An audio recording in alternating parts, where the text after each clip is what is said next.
इन्डियाले चाहिँ अस्ट्रेलियासँगको बदला लिएछ आज है। अस्ति चाहिँ जुन इन्डिया र अस्ट्रेलियाको बिचमा म्याच भएको थियो T20 त्यसमा चाहिँ अस्ट्रेलियाले चाहिँ इन्डियालाई हराएको थियो। तर आज जुन अस्ट्रेलिया र इन्डियाको बिचमा T20 म्याच भएको छ त्यसमा चाहिँ इन्डियाले चाहिँ अस्ट्रेलियालाई हराएको छ। पहिला चाहिँ अस्ट्रेलियाले ब्याटिङ गर्दै 20 ओभरमा चाहिँ 186 रन 6 विकेट गुमाएर बनाएको थियो र 187 रनको चाहिँ टार्गेट दिएको थियो, जसमा चाहिँ इन्डियाले जवाबी ब्याटिङ गर्दाखेरि चाहिँ अभिषेक शर्माले चाहिँ 16 बलमा 25 रन बनाएको थियो। त्यस्तै चाहिँ सुमन गिलले चाहिँ 12 बलमा चाहिँ 15 रन बनाएको थियो। त्यस्तै चाहिँ सूर्य कुमार यादव कप्तानले चाहिँ 11 बलमा 24 रन बनाएको थियो। त्यस्तै तिलक वर्माले चाहिँ 26 बलमा 29 रन बनाएको थियो।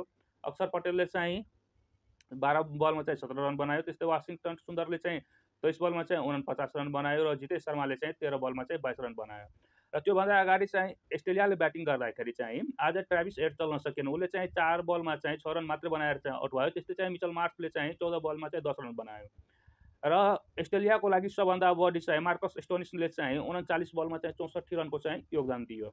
यसको साथै चाहिँ जुन 3वटा T20 म्याच भयो त्यसमा चाहिँ इन्डिया र अस्ट्रेलिया चाहिँ बराबर भएको छ, किनकि पहिलोको म्याच चाहिँ वर्षाको कारण चाहिँ रद्द भएको थियो र दोस्रो म्याचमा चाहिँ अस्ट्रेलियाले चाहिँ इन्डियालाई हराएको थियो र आज जुन तेस्रो म्याच भएको छ त्यसमा चाहिँ इन्डियाले चाहिँ अस्ट्रेलियालाई हराएको छ है।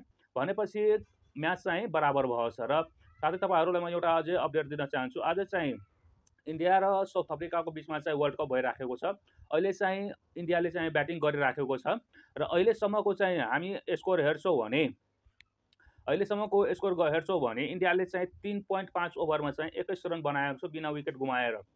र आज चाहिँ हुनसक्छ इन्डियाले चाहिँ महिला वर्ल्ड कपको चाहिँ विजेता पनि हुनसक्छ र नहुन पनि सक्छ, तर चाहिँ बढी चान्स चाहिँ हुने सम्भावना रहेको छ र डबल खुसी चाहिँ आज इन्डियालाई मिल्नेछ।